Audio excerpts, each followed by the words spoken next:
Game starts with introduction of protagonist's life story. In few words, he met a woman and fell in love. They had a great time together, and years went by. Then she fell ill and got cognitive decline, and relationship broke. That made a big toll for him. So he accepted job at park away from civilization. Along this introduction, player had to make choices, but I think at the end things are the same, just there are like moral flexibility in those choices. So protagonist ends up in Watchtower, which will be his new home for following months. On the radio he talks with his colleague and supervisor located in nearby tower. On the first day, protagonist is assigned task to investigate camp nearby the site, as someone is shooting fireworks, which is prohibited in this area.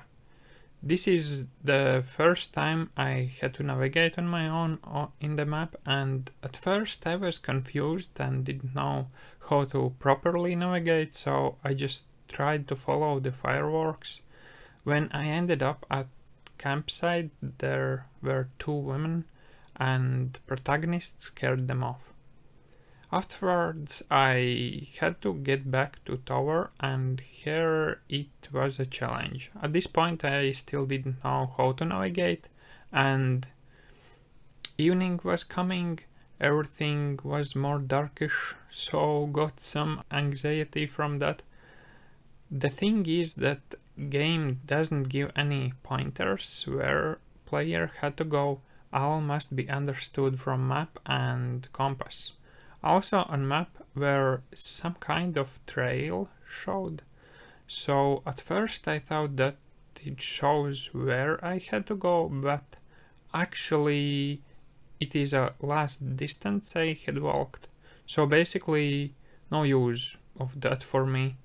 Then I somehow managed to get on right trail and went near the river, then through the cave, while chatting through radio with supervisor, and then I saw someone who was flashing light at me, and the next moment he was gone.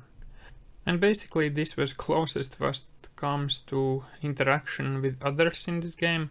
Afterwards we're only talking via radio to supervisor. Afterwards the game is mostly around mysterious guy mystery. You know, that one who flashed the light on protagonist.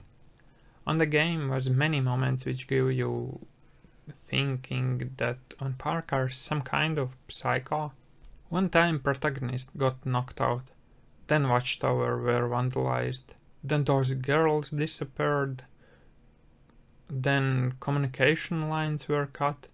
Then protagonist finds out that mysterious person actually were listening their chat through radio all the time, and etc. What the? It's... Holy shit. What's going on? You didn't actually find a bear, did you?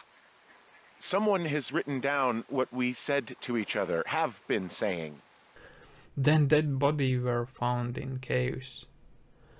But at the end everything was different, not as it looked like through most of game time. Long story short, this mysterious man was caving with teenager, and the teenager slipped and fell to death.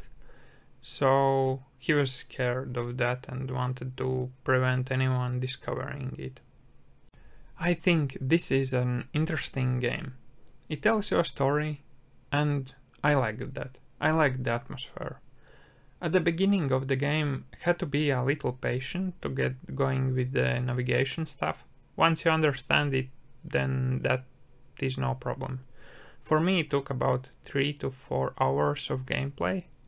So for about the price on Steam, I think it's too much, because it is one-time experience and I completed in relatively short time, but if you can get it on good discount, then it can be a nice catch.